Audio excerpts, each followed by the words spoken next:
ये कहानी एक नौजवान सैयाह अली की है जो हमेशा मुहिम जोई का शौक रखता था।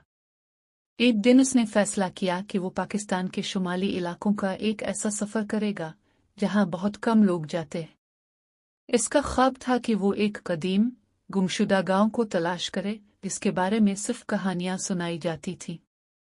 अली ने अपनी तैयारी मुकम्मल की, एक मकामी गाइड रहमत खान को साथ लिया और दोनों ने सफ़र का आगाज किया। रास्ता दुश्वार था, बर्फपोश पहाड़, गहरी खाइयां और घने जंगलात उनका इम्तिहान ले रहे थे। कई बार वो रास्ता भटक गए, लेकिन रहमत खान की महारत और अली के अज़्म ने उन्हें आगे बढ़ाया। आखिरकार कई दिन की मुसाफत के बाद वो एक घाटी से गुजर रहे थे जब उन्हें नीचे एक छोटा सा गांव नजर आया। ये गांव किसी नक्शे पर मौजूद नहीं था। जैसे ही वो नीचे पहुंचे, उन्होंने महसूस किया कि गांव में एक अजीब सी खामोशी थी।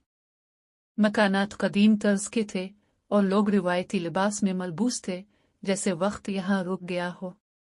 गांव वालों ने उन्हें खुश आमदीद कहा और एक बुजुर्ग ने बताया कि ये गांव कई सदियों से दुनिया से कटा हुआ है। यहाँ जदीद टेक्नोलॉजी का कोई निशान नहीं था। अली ने देखा कि लोग फितरत के मुताबिक जिंदगी गुजार रहे थे, उनके अपने उसूल और रवायात थी। अली ने कई दिन वहां गुजारे, इनकी कहानियां सुने और उनकी रवायात को समझने की कोशिश की। मगर वक्त आगे बढ़ने का था। जब अली ने वापसी का इरादा किया तो गांव के लोग उदास हो गए। बुजुर्ग ने इसे एक कदीम तोहफा दिया, एक नक्शा जिसमें कई और ऐसे पुरस्कार मकामात का जिक्र था। अली ने वापस आकर ये राज किसी से न बताया, मगर इसका दिल अब मजीद मुहिम्मात का मुतलाशी था। वो जानता था कि दुनिया में ऐसे बेशुमार पोशीदा मकामात हैं जो बस किसी बहादुर मुसाफिर के मुंतज़िर हैं। ये कहानी हमें सिखाती है कि दुनिया में कई हैरत अंगेज राज मौजूद हैं, बस हमें हिम्मत और तजस्सुस के साथ उन्हें तलाश करने की ज़रूरत है।